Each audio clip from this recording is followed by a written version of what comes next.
Hello, I'm going to speak about Tantra.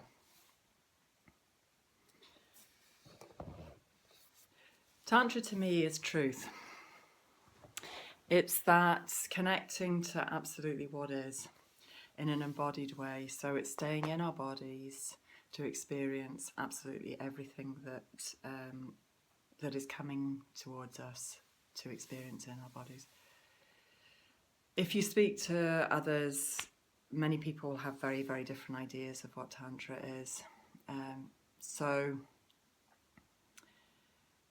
why I find Tantra so relevant and so useful is because it allows us to completely engage our experiences, and it is so much about being embodied in that engaging of experiences.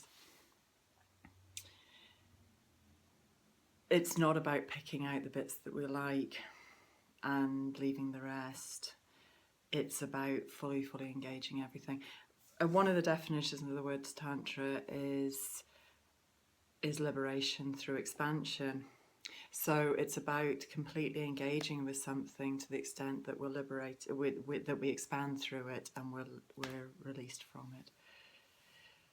So if you think about pain, it's instead of taking a painkiller and avoiding it, it's about really engaging that experience of the pain until the pain lets go. If you speak, I hear people speaking about Tantra is all about bliss. Well, if you think about that, then if it's all about bliss, then what about the other things that aren't bliss? So I see people getting stuck in this idea that Tantra is bliss, or that they keep starting to chase that bliss. It's the same as some people will keep chasing pain or difficult situations or challenge. So if we're chasing anything, if it's all about anything, then it's no longer about liberation.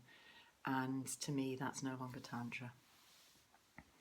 And why I find it useful to relate back to truth, it's like, okay, is this feeling really true? Is this real? If it's not real, to me, it's not Tantra. So when I say there's many other meanings of the word Tantra or many other interpretations of the word Tantra, in Buddhism, the word Tantra it indicates a very, very high teaching in Buddhism, and it's got nothing to do with mostly what people in the West would understand as Tantra. And I was lucky enough to receive some teachings from an amazing Tibetan Lama last year, and he did actually ask me not to use the word Tantra, but when I explained to him that many people find me through that term, and that is actually useful for them, he just asked me, just please explain I'm not talking about Buddhist Tantra, which is very different from Buddhist Tantra. So, and then if you look into the Tantra that came from India, there's many different, very many different types of Tantra that will have come from India. Some of them were about lying with the dead in the charnel grounds.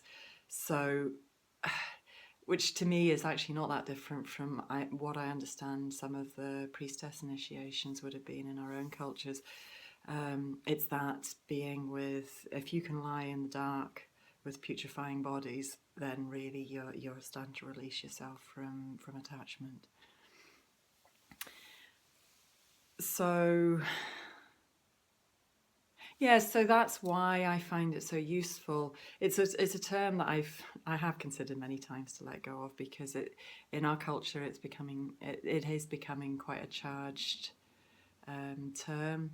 Many people associate Tantra with tantric sex and having longer sex and sting and things like that. So if you look at some of the older teachings about Tantra, then very, very few of them relate to sexuality. Though some of them do, and obviously that's because sexuality is part of everything. So if it doesn't deal with sexuality, then it's not including everything. So I love Tantra in the sense that it is very inclusive. It includes everything of equal value,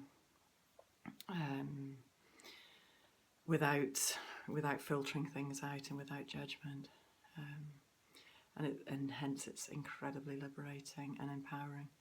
So thank you.